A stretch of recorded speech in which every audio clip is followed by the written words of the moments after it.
दिख रही। ठीक है, लड़कों को बोल रहा हूं, मास्टरबेशन समझते हैं इसका मतलब? यह है अवैध स्त्री संग है, लेकिन स्वप्न दोष अवैध स्त्री संग नहीं है। हमारे पुराने संस्कारों की वजह से किसी को स्वप्न दोष हो जाता है, तो यह प्रश्न भीष्मदेव से पूछा युधिष्ठिर महाराज ने कि किसी ब्रह्मचारी को यदि स्वप्न दोष हो जाता है तो क्या करे वो? तो कहते कुछ नहीं, उठे, स्नान करे, गायत्री करे, वजन करे, आगे एकदम स्पष्ट महाभारत में लिखा है।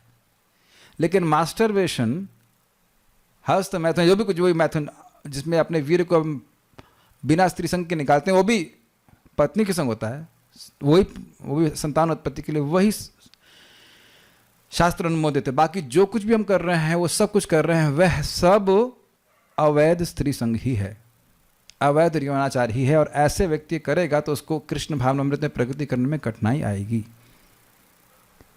अब देखो बात क्या है, मान लो किसी को यह आदत है, तो कम से कम यह तो माने कि यह गलत है, तब तो सुधरेगा। मान लीजिए कोई व्यक्ति शराब पीता है, व्यक्ति को जानते थे हम जब 365 दिन शराब पीते थे, तो कम से कम यह तो स्वीकार किया कि यह गलत है, तब तो सुधार होगा। और अब करते करते छूट गई पूरी। मास्टरबेशन करने वाला व्यक्ति ब्रह्मचारी नहीं है। वह स्त्री संग में सोचेगा कि स्त्री तो है नहीं लेकिन फिर स्त्री के विचार के बिना ही तुम कर रहे हो, या पोर्नोग्राफी स्मार्टफोन पे देखना, यह अवैध स्त्री संग है, या और कुछ भी। तो व्यक्ति को प्रश्न ये करना पड़ेगा कि क्या वाकई वो कृष्ण प्रेम प्राप्त करना चाहता है। हम सुन चुके हैं, जब तक इंद्रियां संयमित नहीं होंगी तब तक कृष्ण प्रेम प्रकाशित नहीं होगा। ये नहीं है कि भक्तों को नरक जाना पड़ेगा, ये नहीं बोल रहा हूं मैं। भक्तों से पाप भी अगर हो जाता है तो वह नरक नहीं जा रहे हैं, ये कभी नहीं बोल रहा हूं मैं। लेकिन भगवत प्रेम प्राप्त करने में दिक्कत आएगी। ये भगवान के शब्द हैं, अविपक्व कषायानाम दुदर्शो कुयोगिनाम। जो इसका कषाय अविपक्व है, पका नहीं है, मतलब वासना पकी नहीं है, वह योगी, कुयोगी, कुयोगी मतलब जो अपरिपक्व योगी है, वह मेरा दर्शन कैसे कर सकता है। तो हर व्यक्ति को समझना होगा कि केवल संतान उत्पत्ति के लिए ही संग किया जाना चाहिए। अब ये कठिन है नहीं कठिन है, वो आपका विचार है। और देखिए, गृहस्थों को भी, एक भक्त पूछ रहे थे गृहस्थ जीवन में क्या चेंज करना है। देखिए, चेंज यह करना है कि स्त्री के संग नहीं सोना है। स्त्री के संग सोएंगे तो हमारी साधना की प्रेस हो जाएगी, समझ रहे हैं, हमारे साधना की स्त्री हो जाएगी। स्त्री को पांव नहीं दबाने देना चाहिए, क्योंकि पांव तक बात रुकेगी नहीं।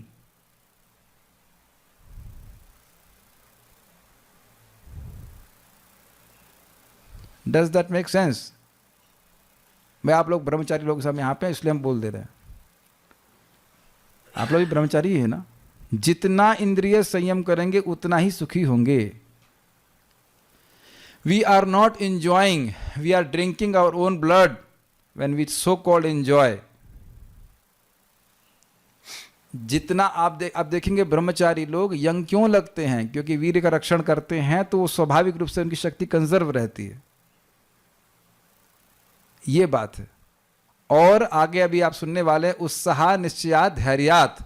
तो प्रभुपाद जी कहते हैं ये उत्साह अधिक क्यों आता है? जो व्यक्ति ब्रह्मचर्य का पालन करता है, चाहे गृहस्थी का, चाहे कहीं पे, जितना हम उसका पालन करेंगे उतना ही कोई भी कार्य करने में आपको उत्साह बन जाएगा। गांधी जी के बारे में प्रभुपाद जी कहते हैं, उन्होंने ब्रह्मचर्य का पालन 39 साल की उम्र से करना शुरू किया, अंग्रेजों को खाड़ कर फेंक दिया। ये इतना शक्तिशाली है। Is that okay?